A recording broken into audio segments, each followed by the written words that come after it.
Next question আমাদের থাকবে সাকিব রেজা ভাইয়ের কাছে যে how important is statistical knowledge to advance. তো সিমিলার একটা কোয়েশ্চেন আমরা কমেন্ট সেকশনেও পাইছি যে স্ট্যাটিস্টিক্স এবং প্রবাবিলিটি শেখা কতটা ইম্পর্টেন্ট মেশিন লার্নিং এ ভালো করার জন্য বা এই ফিল্ডে আরেকটু ভালো করার জন্য। তো এই বিষয়ে সাকিব ভাইয়ের ইনসাইটটা জানতে চাইবো আমরা। সাকিব ভাই। Thank you Sakib. Hello everyone. আচ্ছা, তো হচ্ছে আমার কোশ্চেন হচ্ছে স্ট্যাটিস্টিক্স হচ্ছে মেশিন লার্নিং জন্য কতটুকু ইম্পর্টেন্ট। অ্যাকচুয়ালি হচ্ছে স্ট্যাটিস্টিক্স মেশিন লার্নিং জন্য অনেক ইম্পর্টেন্ট, বাট হচ্ছে এটা যদি আমি একভাবে দেখি আর কি, যে লাইক যদি কোনো মেশিন লার্নিং মডেল যদি আমি ইমপ্লিমেন্ট করতে চাই, তখন কিন্তু আমার হচ্ছে স্ট্যাটিস্টিক্স খুব একটা জানার দরকার নেই।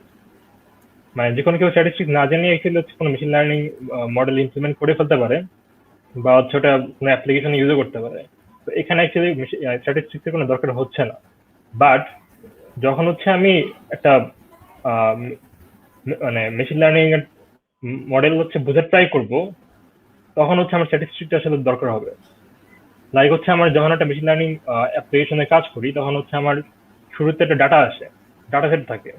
তো ডাটা সেট হচ্ছে আমার ডাটা সেটে কি অবস্থায় আছে আর কি, ডাটা সেটটা হচ্ছে মানে এই অবস্থাটা বোঝার জন্য আমার স্ট্যাটিস্টিক্যাল অ্যানালিসিস করা লাগে অনেক, যে হচ্ছে এই ডাটা সেটের জন্য হচ্ছে কোন মডেলটা হচ্ছে অ্যাকচুয়ালি ভালো ফিট করবে, বা হচ্ছে ডাটা সেটের মধ্যে কি ধরনের প্রি প্রসেসিং করলে হচ্ছে ডাটা সেটটা আরো বেটার হবে।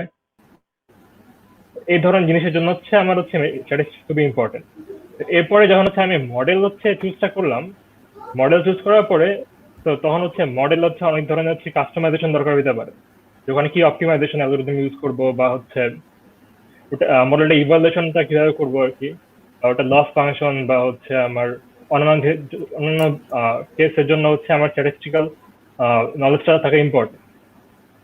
আবার যখন আমি হচ্ছে মডেলটা বিল্ড আপ করে ফেললাম, পুরো পাইপলাইন বিল্ড আপ হয়ে গেল, এই পাইপলাইনটা হচ্ছে আমার ইভালুয়েশন করার জন্য স্ট্যাটিস্টিক্সটা ইম্পর্টেন্ট।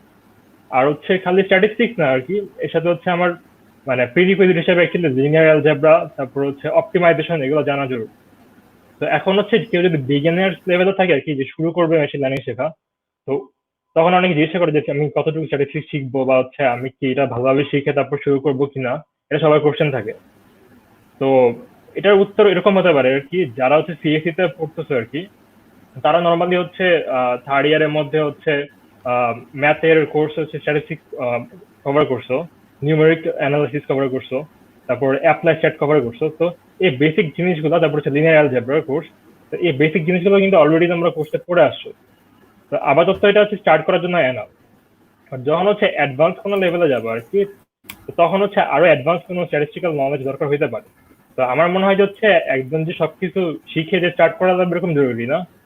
ফার্স্টে হচ্ছে তোমার basic statistical knowledge, linear algebra, optimisation, খুবই বেসিক যে কোর্স যে নলেজটা আছে আর কি, অতটুকু থাকলেই হবে। এরপরে হচ্ছে স্টার্ট করার পর যখন যেটা দরকার হবে এটা শিখে নেওয়া যাবে। তো এটা একটা ভালো অ্যাপ্রোচ হতে পারে। তো এখন সাকিব ভাই, নাবিল ভাই যদি কিছু অ্যাড করতে চান তাহলে হচ্ছে অ্যাড করতে পারেন আরো। আমি বলবো যে হলো আমি যেটা সবসময় দেখছি যে পার্শিয়াল ডেরিভেটিভটা, এইটা হচ্ছে আমি মানে একেবারে নিজের চোখে অ্যাপ্লিকেশন দেখছি, সব জায়গায় হচ্ছিল কাজে লাগে।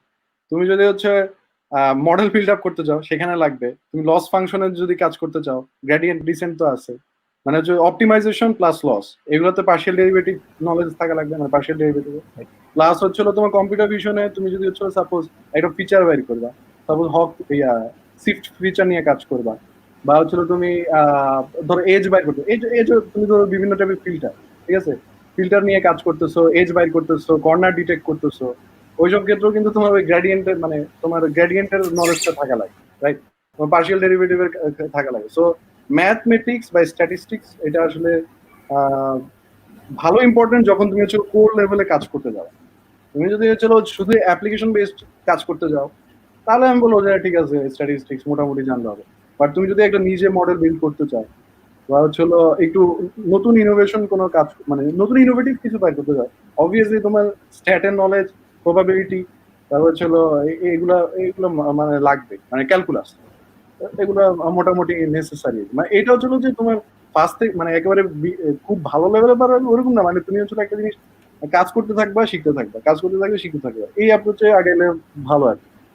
আচ্ছা, একটা জিনিস পারতেছো না, ওইটা হচ্ছিল যখন একটা জিনিস ফেস করবা, একটা লস যখন তুমি ক্রিয়েট করতে যাইতেছো, মানে নতুন একটা লস ফাংশন ডিফাইন করতে যেতেছো, এটার জন্য এইভাবে হচ্ছিল এই স্টেটের নলেজ লাগে, তখন ওই জিনিসটা হচ্ছিল শিখলা এই স্টেটের এই জায়গাটা এইভাবে লস, ওই লসটা এইভাবে ডিফাইন করো, এটা পার্শিয়াল ডেরিভেটিভ এইভাবে বাইর করতে। তো এইভাবে হচ্ছিল তুমি অ্যাপ্রোচ করতে পারো। আমার পক্ষ থেকে স্ট্যাটিস্টিক্সের হচ্ছে আপনার মানে যদি রিসোর্সের কথা বলতে চাই আর কি, রিসোর্স হচ্ছে এখন আসলে হচ্ছে অনেক বেড়ে গেছে আর কি। তো অনেক বই আছে আর কি, আবার হচ্ছে অনেক কোর্সের আছে, ডাটা ক্যাম্পানি কোর্সও আছে যেগুলো হচ্ছে মেশিন লার্নিং ফোকাস হচ্ছে স্ট্যাটিস্টিক্স শিখায় আর কি। তো কেউ যদি হচ্ছে আপনার মেশিন লার্নিং এর রিলেটেড হচ্ছে স্ট্যাটিস্টিক্স শিখতে চায় আর কি, তাহলে হচ্ছে সেক্ষেত্রে ওগুলো করতে পারে। একটা বই আছে আর কি, এটা এক্সপার্টরা সবসময় সাজেস্ট করে, সেটা হচ্ছে ইন্ট্রোডাকশন টু স্ট্যাটিস্টিক্যাল লার্নিং, এটা হচ্ছে গ্যারেজ এম জেমস এর। এই বইটা হচ্ছে আপনার ম্যাক্সিমাম মানুষ হচ্ছে রেফারেন্স হিসাবে ইউজ করে। তো এটা হচ্ছে যে কোনো কেউ চাইলে আসলে পড়তে পারে আর কি। আর এছাড়া হচ্ছে অনেক কোর্স আছে, হ্যাকার র্যাঙ্কেও হচ্ছে প্যাথ আছে আর কি, তো এগুলো ট্রাই করতে